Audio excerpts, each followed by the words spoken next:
Hello, everyone, and welcome to the podcast Young Black Suburban. I'm your host, Kaitlin Files. I'm a young, white, female-identifying lawyer who lives in Bucks County, Pennsylvania, outside of Philly. This podcast runs as a sister show to Young Black Suburban, hosted by Tim Witherspoon Jr. The Young Suburban podcast hosts guests to engage in conversation about their different life journeys and perspectives.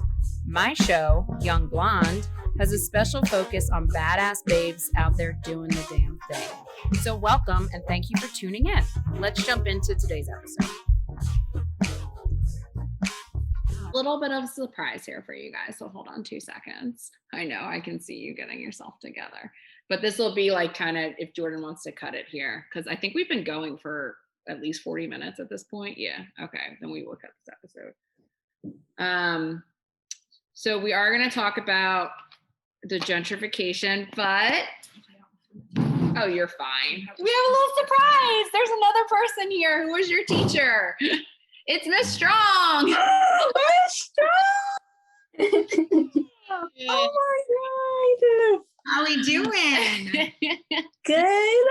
Good to see both of you. Come on.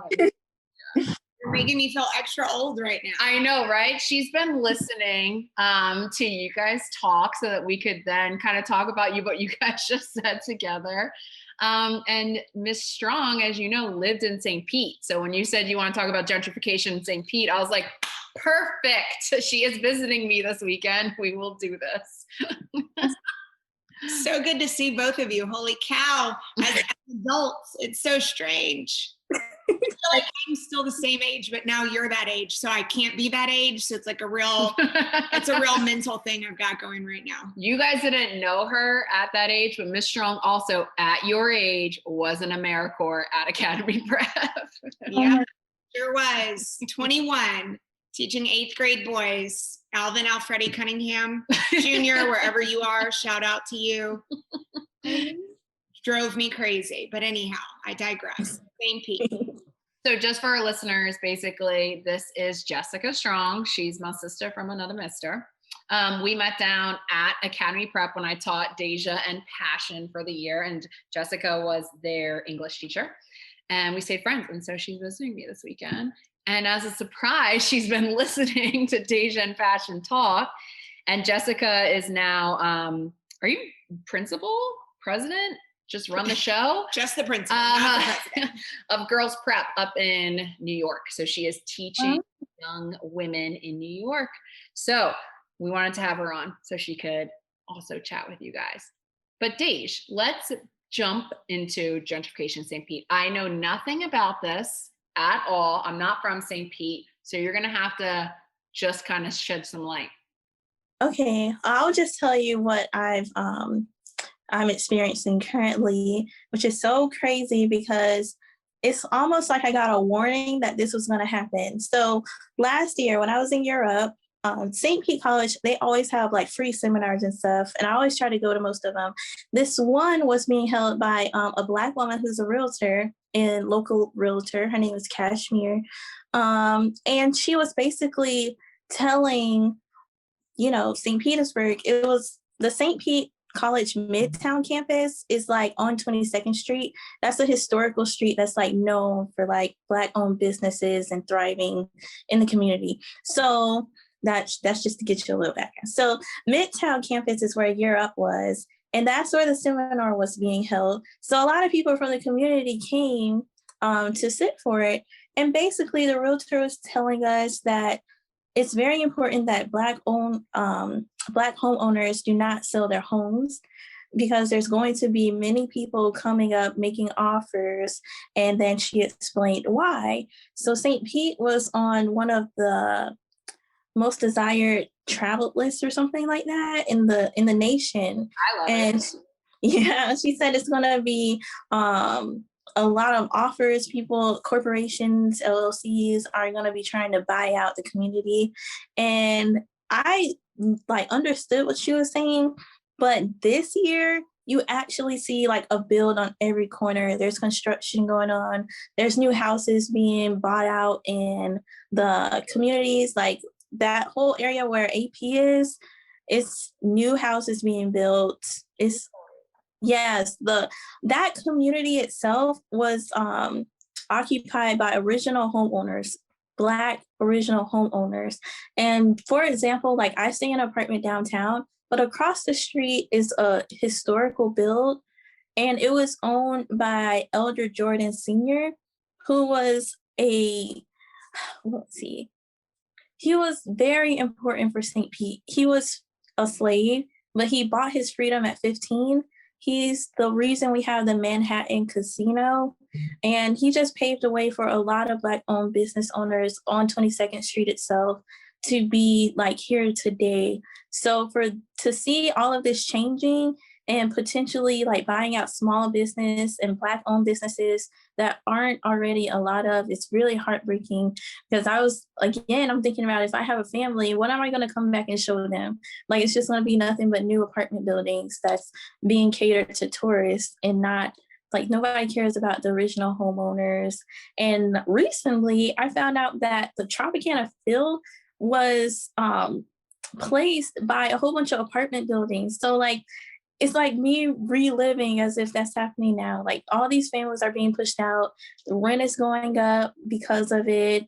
And, it's already a low income neighborhood. In those families, where are they going to go? Like, there's already a problem with poverty and homelessness. What is building and buying out people's homes for tourists going to do for the original residents? So that's my stance on it right now. I agree with you. You see a lot of these areas. You can see it in Philadelphia happening too. There's a lot of areas where they're trying to make it better, but they're just pushing people out. And they're making it very corporate-y. I mean, there's like a Starbucks at every corner. Which, listen, I love Starbucks coffee, but we can have local coffee. I hate Starbucks. That's for another day. But you see it everywhere. And I'm actually surprised you're seeing it in St. Pete, because I don't know, it just felt like such a community down there that I don't know. I mean, you lived there. Was that happening at all when you were there? I don't think like the gentrification had started. The 22nd Street district definitely was like starting to become more revitalized, like within the Black community, not revitalized because gentrification is coming in, but like there was a lot more. There were like art galleries had opened up. A lot of other businesses had started coming up along. When I first got to St. Pete, that part of downtown, if you will, or whatever, like it had dried up a little bit. There wasn't as much. And then it started more and more becoming really a thriving part of the community. I mean, it was always a big part of the community, but I'm just saying like a lot more businesses started coming in. But I think St. Pete itself has a really, sordid history with segregation in the city and within the school system and everything below Central Ave. And you talk about like original homeowners. And I think one thing that I think about with New York and St. Pete both is to be kind of like cities, if you will, just like super segregated in terms of where people live. So I think that's, that's not good. Get them out of here. It's an important thing to talk about. It is important to talk about. And now that I'm thinking about Philly, it is actually really segregated. Like, I mean, I knew that. Like, you see diverse people in Center City, but it's all like young people who come in to live and then they move out. But actual real neighborhoods, like I would say South Philly is pretty white, and then North and West Philly are Black communities. I never really thought about that until you just said that. Well, there were riots in St. Pete. There were riots in St. Pete in the, like, I'm not a historian. Let me not go like on record and spout false dates, but the city had, I believe it was right after Rodney King, but there was a lot of political activism, a lot of unrest, a lot of things that happened in St. Pete that I don't know, all about, but I think it speaks just to like roots of segregation there that have lasted for a long time, that are also, related to the gentrification that's happening, right? People now coming in and trying to take what is not theirs to take, stuff that's been rooted in the community for a long time. Sounds like what white people do all the time, take things that are not theirs. So colonialism at its best. It is colonialism. That actually, gentrification just can be called colonialism. It can. So so with the new changes, Deja, because you're living in St. Pete right now, right, Deja? Yeah, but because because St. Pete is landlocked now. So there's no available land to build on without tearing something else down. So if a company like finesses a Black old lady that's had her home for 50 plus years, and they offer to sell it for something that's half the price as what it's really worth, they can tear that home down and build a duplex or multi-unit property or whatever they want to. But it's just really heartbreaking, like, knowing that there's not much that you can do, because these are corporations that are worth millions and billions. And it's like, what is one individual going to do? Like, when the Black woman's voice is already not as valued, like, I would have to be a rich white man that buys the corporation out to change something. So that's even more heartbreaking. That's what I was going to ask you. If in the community you're seeing, are people just selling? Are they just selling their places and like don't feel like they can stand up to this? Or is there like community, is there an activism that's starting to say, no, we want to fight to keep them out? Like, are you seeing anything in St. Pete? No, not really. I don't see any pushback towards it, which is the scary thing. And we have activism, we have Uhuru, we have like My Little Black Student Union, but there's not much we can do, like, besides petitions and just asking for them to stop. Again, the house that's across the street that was owned by Elder Jordan, me and my friend wanted to make a petition to the city to at least have them turn it into a museum instead of having it being bought out, or make it, like, we're known for museums downtown St. Pete. So that would be like another way to at least keep some type of history down here instead of making everything brand new and spick and span and all of that. Yeah, that was one thing I loved about St. Pete. When my parents would come visit me, they just loved how like vibrant St. Pete was and how much character there was. And it is sad to hear that they're changing that, because that 22nd Street, my dad wouldn't go anywhere else for food. Like, he was just like, I'm going to somewhere here. I was like, okay, like, we'll find you later. But like, it's sad to hear that they are trying to make it just all corporate. And well, I think, first of all, not to discredit like the bajillion barriers, right, there are to anyone fighting corporations, because that's really hard to do. I think so you're not too young or powerless, right? I think thinking about who are the Black business owners in that community. I think you have a voice and a place in the community. And if it's something that is important to change, I think no one knows where to start, right? But like, why not you be the person, right? Who are the allies in the community that you can reach out to? Like, I'm thinking a lot about like annoying white people, but like, this is where white people using privilege to step in as a partner, not to be the voice, right, of the movement, but to be your partner in figuring out who to talk to and where to go. I don't know many people I know people in St. Pete still, but not a ton. But I'm wondering, like, I know there are a ton of like incredible leaders in South St. Pete, in that community, thinking about people that were connected to Academy Prep at one time that really felt that investing in that vibrant, incredible, like, South St. Pete's one of the greatest places ever. And I'm wondering, like, who are those networks that we can tap into, that you can tap into? Because I think it can feel really overwhelming not to know where to start. But I think if it's something you're passionate about, right? If not you, who, right? So, do you have any connections? I was wondering if you all keep in contact with anyone from Academy Prep. Like, I know, what's the child's name? Zamari. Ooh, don't want to say his last name because we're recording this, but also I was like, shh. I already said another child's last name. Sorry, Alvin, but they can bleep that out.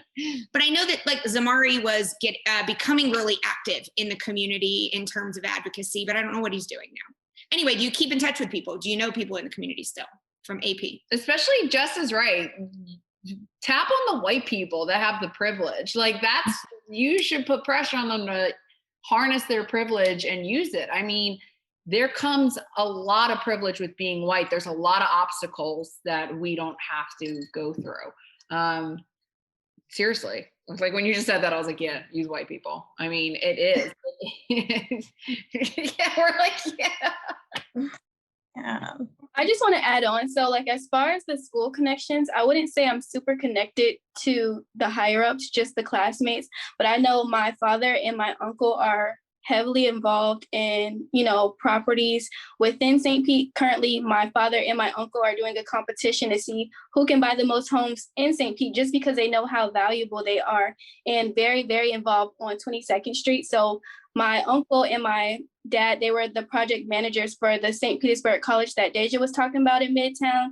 They also had the opportunity to remodel barbershops, restaurants, and everything on there. So, and my uncle's also the one who, gave me the push where I was encouraging my friends to do Habitat, because it's very, very important to both of my parents to maintain property ownership. So I think locally, we just have to keep pushing and uplifting one another and get more people to join in, and just start with us. But we have to be able to organize and to, work with each other and to love one another and to be positive. And I just don't think we see enough of that, or it's not highlighted enough within our community.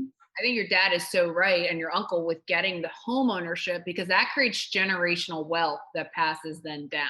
I mean, right. If there's a home that you own, and then your kids already have a home, when you pass away. So it's the lack of generational wealth that's been passed down that has essentially led to a lot of issues that we're seeing in the Black communities. But your dad and uncle, I mean, I love that race to buy more property. That's smart. Well, I think it's just we don't teach our children enough about the value of home ownership. So you may have had a grandma like Deja's great grandmother who owned a home, but at some point it gets outdated. So they rather go move into a nicer apartment or what they think is nice. And these developers come in, offer them what they think is a lot of money, not knowing the actual value of their home, and they sell it. And so that's the problem of us not being able to maintain home ownership. But I think if we help one another and teach each other the value, and you can fix up your own home and continue to build on it, I think we would be much better off. We just don't have enough of that influence with our immediate community. I think that's very insightful. And that's yes. Why Thank you, like Asia. Yeah.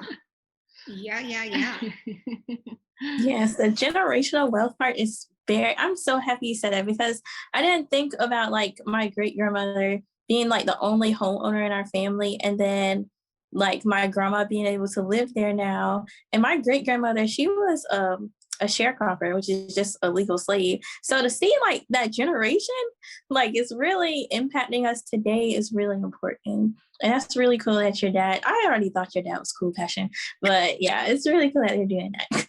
I thought your dad was cool too, Passion. I remember him coming to your basketball games. I was going to say, I remember your mom, because the two of you are like twins. You basically literally are the same person. You're like, no, we're not. I knew she was going to see that.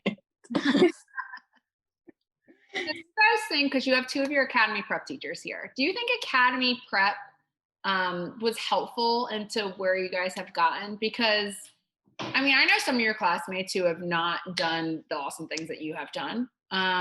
What do you think has kind of pushed you guys towards being, I mean, everything you've just laid out, and I don't know if we're going to do in this show or last show, of what you're doing so far is impressive for any standard. I wasn't doing that, and I had all the privilege in the world. How do you guys think, like, how you got there? Family, academy prep? You can say us.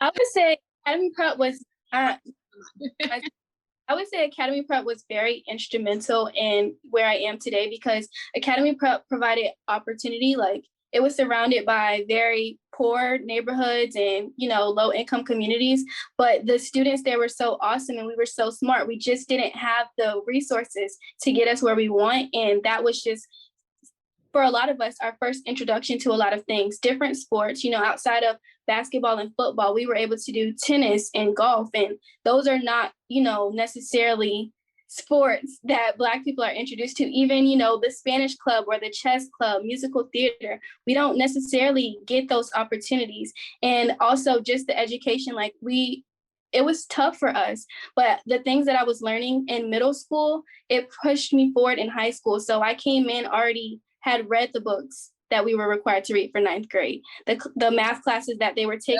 Oh, that was a little shout out to strong. Like, got to 9th grade, I'm like, oh, I already took that class in middle school. And so I definitely didn't understand it. I definitely didn't appreciate it when I was in middle school. I gave my parents and all of my teachers a very hard time, intentionally. But now, not a hard student.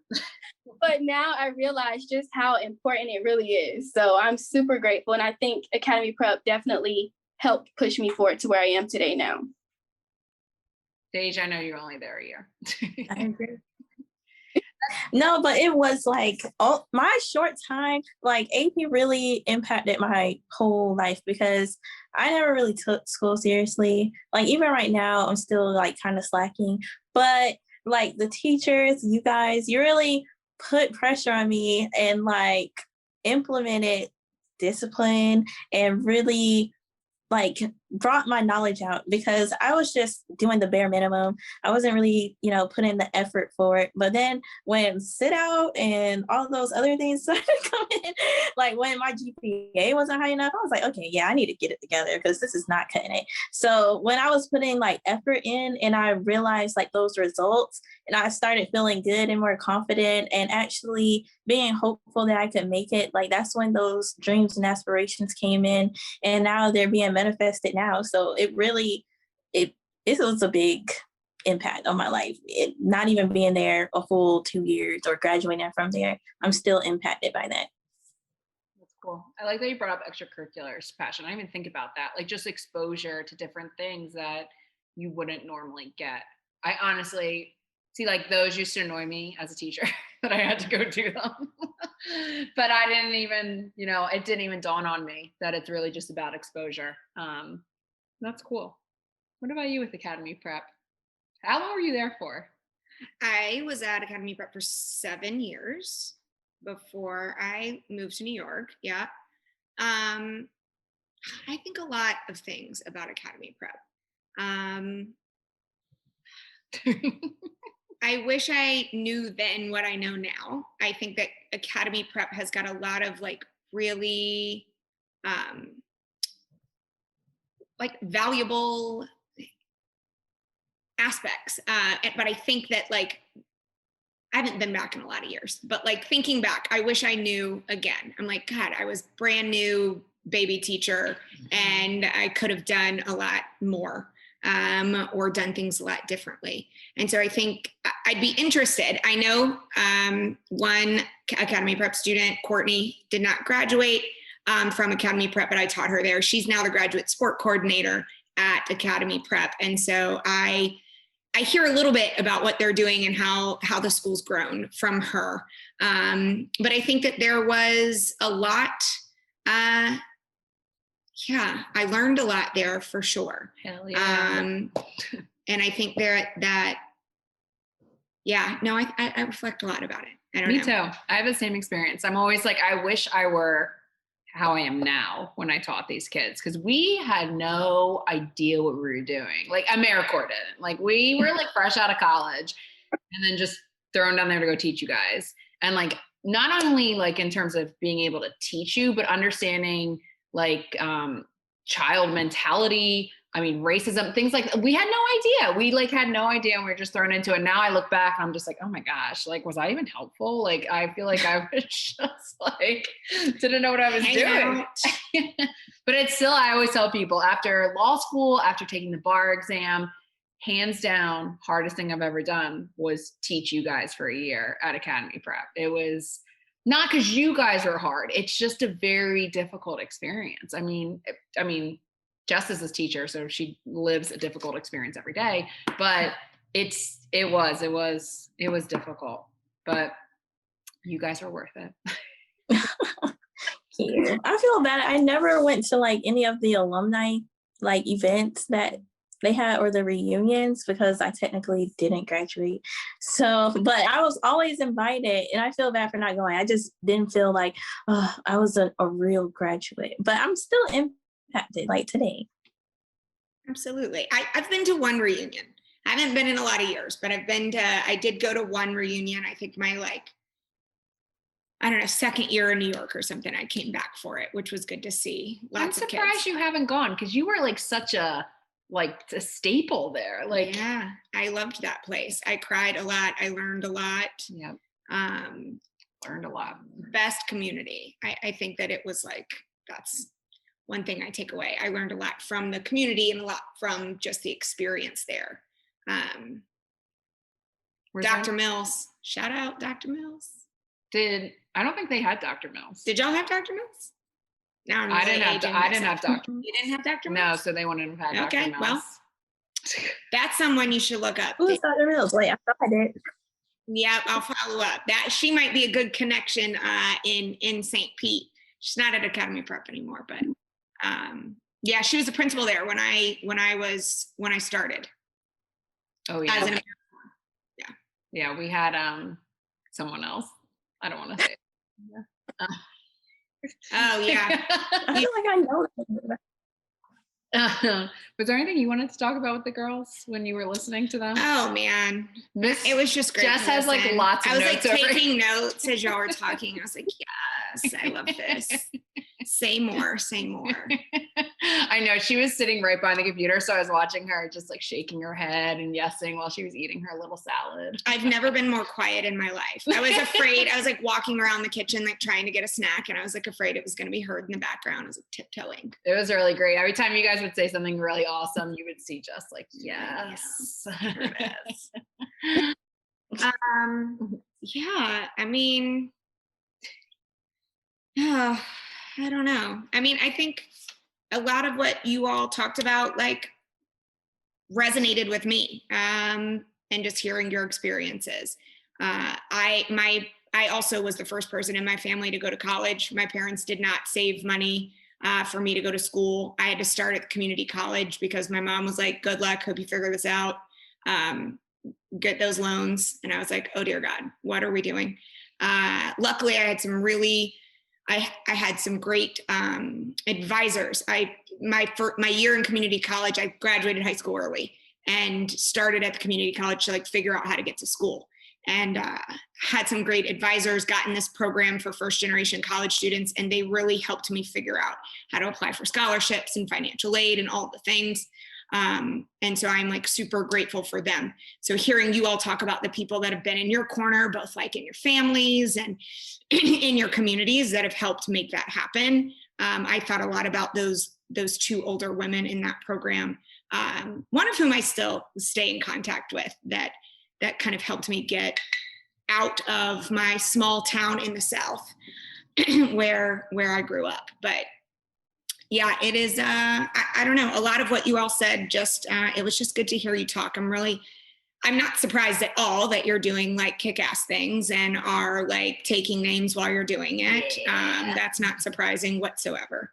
So no, it was, I could probably talk to you forever, but you've already right? been talking on this thing for an hour. So I'm I don't really want to have to take you back down the course of all the things that I jotted down.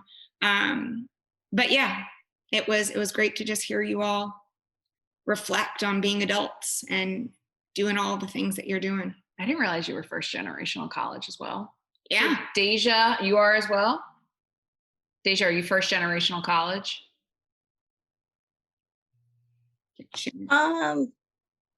No, I think my cousin went to the same school I'm going to currently. Okay. But the thing is, I think I'm first to continue past the AA stage, because my grandma, she just got her degree at in her late 50s, and then my mom. It's awesome. Keep going. Yeah, so it's they're starting to continue their their education now. But when I first started, I was definitely first generation. Okay. What's your grandma studying? Is there My grandma is now a teacher. So she teaches, what? I don't know their ages. They're really young kids though. She teaches young kids. That's awesome. I've been pushing my dad to go to school. He's been a fireman. He's done a lot of odd jobs in his life. The longest one was a fireman, but he doesn't do that anymore. And so I've been trying to push him to go back to school, but he's nervous about the tests that he'd have to take to get in, and getting him out of his comfort zone. But I'm like, Dad, you just turned 60. You could literally still do a lot of things. And Deja, I will hire you to be their financial consultant when you do it, because they could use that. They have also been renting homes for forever, and needed someone to teach them about managing money. They would be in a much different, hopefully better place than they are now if they'd had someone to just show them the ropes, or to know what questions to ask. Growing up, my mom did in the rural South, so there was not a lot of financial education happening there. My dad doesn't have as much of an excuse, but he passed up a college scholarship to go in the Marine Corps because he wanted to get away from his family, and now they're in North Carolina. But I'm going to hire you to counsel them as soon as you're out of school. Of course, I'll be more than happy to do that. I think I might have to hire you too, because I don't know what I'm doing with my money. I got you, Deja. Well, ladies, it was so awesome, not just to hear your stories, but also to see you. You both look so wonderful and thriving, even after a pandemic. I'm glad to amazing. We don't all look that great after a pandemic. You too. It's like a glow up. Right? You're literally glowing. Like, yes, here I am. Thank you. Really, you both seem to be doing well. I know we talked about this a little bit, Deja, with the mental health side of things. I think a lot of what people's mental health went down the drain in COVID. Yeah, Deja, you seem very passionate about this. Yeah, like even because at my job, I'm a life insurance agent, but I work in the claims department. So I get those calls when they lose a loved one. And like seeing like all those COVID-19, like the causes of the passing and stuff is really getting to me. And then having to really walk through like the beneficiary or whoever I'm on the phone with and knowing like their mental state and actually being able to relate to it when I was grieving is a lot. So that's why I'm very passionate about it. And my stepfather himself, he had mental illnesses that he was dealing with. And it's like within the Black community, it's for every community, but especially within the Black community, it kind of gets like thrown under the rug when it comes to like the display of mental illnesses, the signs, and how to cope with it. So that's why I'm really passionate about it. We got to talk about it. May was Mental Health Awareness Month. Yeah, it was. It's stigmatized. I think, again, like in Southern communities, even in white Southern families, mental health is a big stigma. We don't talk about it. It's like you don't talk about family problems outside of the house. You don't like get over it. Go. I don't want to see your tears. People don't seek help, right? And they are almost gaslit that like you're not dealing with mental health. It's like you could just do better. You could just fix it. When it's like no, actually, like we need to normalize that. Like people need to seek help. People need to be able to talk about it. Like it's not. The stigma is hard, and the access to mental health care, the lack of access to it, is something that we've got to continue to work on because it's important. Yes. Oh my goodness. Are you seeing that as well, Passion? Yeah, definitely. I know, like within my own family, they just tell you, be strong. You have to be a strong Black woman or a strong Black man. And it's like we're carrying a.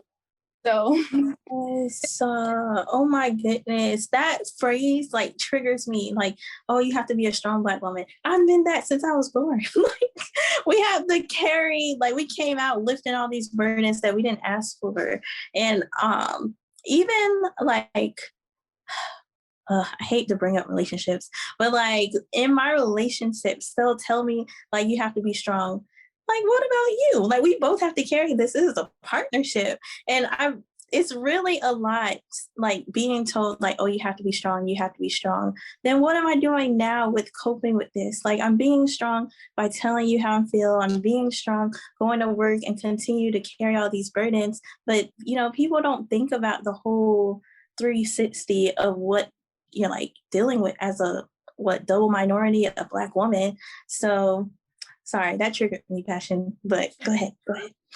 No, I think you're right. And I think there is always that constant stereotyping of Black women that they have to be strong. They have to keep being strong. And it's almost, you've seen actually a new shift about how men are allowed to talk about their feelings now, because they were always like, men have to be strong. But now it's like, no, talk about your feelings. But you still hear Black women have to be strong. It's not, go ahead and have a breakdown or get angry for a second because you have all of these burdens, because then you're the angry Black woman and you get all of that against you. I saw a meme like right after George Floyd, and it was like, all Black children should have free mental health therapy. And I'm correct. Like, they should, because of the burdens that are put on them just for being a young Black child. And Deja, you just expressed that. Yes, I really wish I was thankfully my school offers like mental health sections like you can go to for free. But obviously like 3 sessions, or I forgot how many they offer. It's not really enough if you're going through something, that's really stressing you out, even like continuing as a student. But it's great that they offer that and that there's programs out there now that's catered towards it. I'm glad there's more awareness. Is that something that like you think would be a good resource for young Black women like yourself? Like, what's something that could really help with like some of the obstacles that you guys face? You think free mental health? Definitely free mental health, healthcare itself, because like Black women in the medical field, again, I'm sorry, I'm going back to the whole having a family one day, like being in the hospital and then the doctor not really taking into consideration like your complaints or anything, or just like looking at your chart and your gender and saying like, oh, you're okay, instead of actually listening to you is a problem. And hopefully that'll change by the time I have a family. But like the Black women's health in general, like it should be more like paid attention to.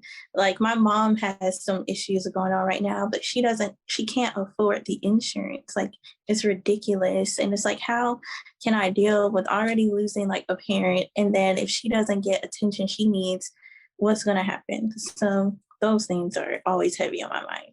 Mm-hmm. Passion, any thoughts? Yes, I agree. So I would say something that's most important is healthcare. I know my family dealt with their own shares of healthcare, trying to get something that's affordable, but how is it affordable when you already have all these bills? And then also money management and mental health awareness. I would think those are my top 3 that I think we need more access to. Do you think education, in terms of if it were free, do you think more? Because a lot of, I don't know if any kids from Academy Prep have gone on to law school or not. But do you think free education is a big? You froze. Oh no, it's unstable. Hold on. All right, am I back? My life. Yes. Unstable. Sorry, I said that the internet was unstable, and Jess said that that's the story of her life, that it's unstable. I don't think you guys answered, but I said free education. Do you think that would be, or higher education, free higher education, because public schools are free?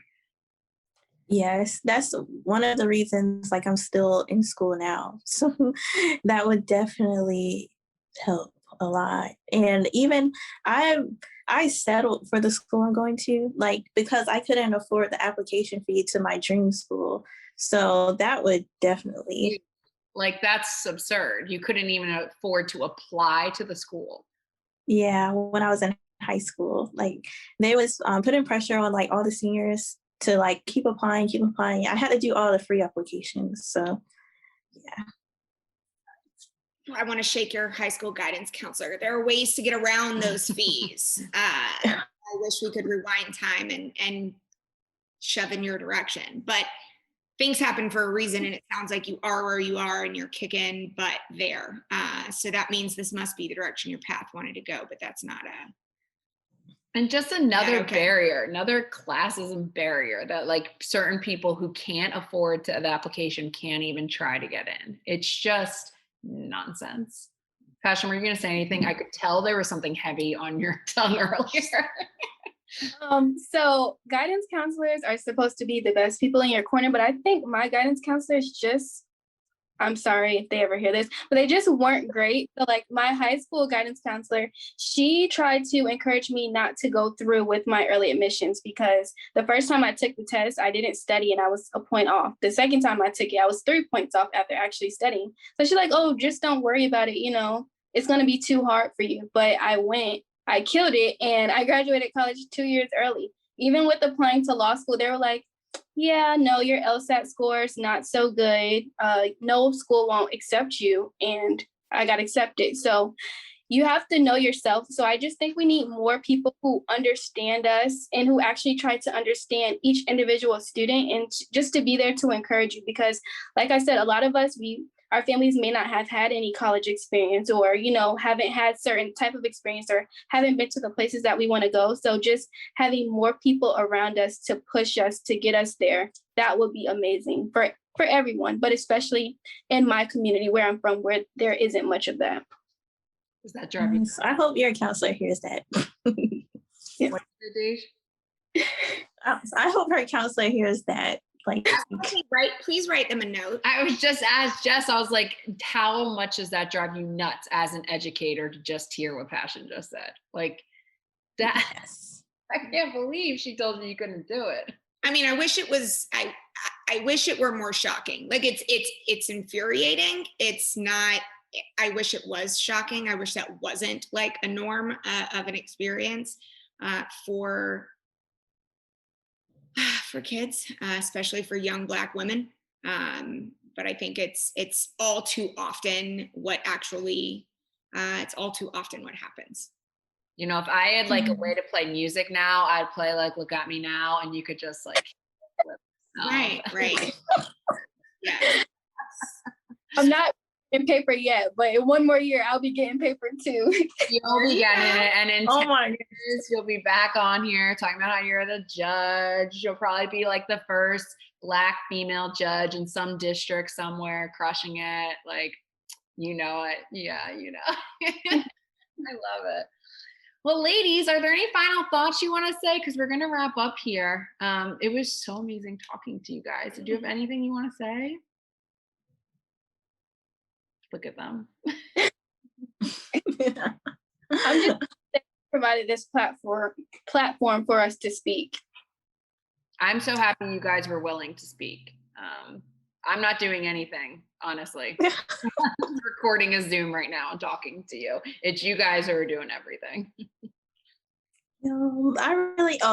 I always say this, well, I've been saying it very recently, but passion is like my biggest flex. Like, I love flexing passion because of her accomplishments.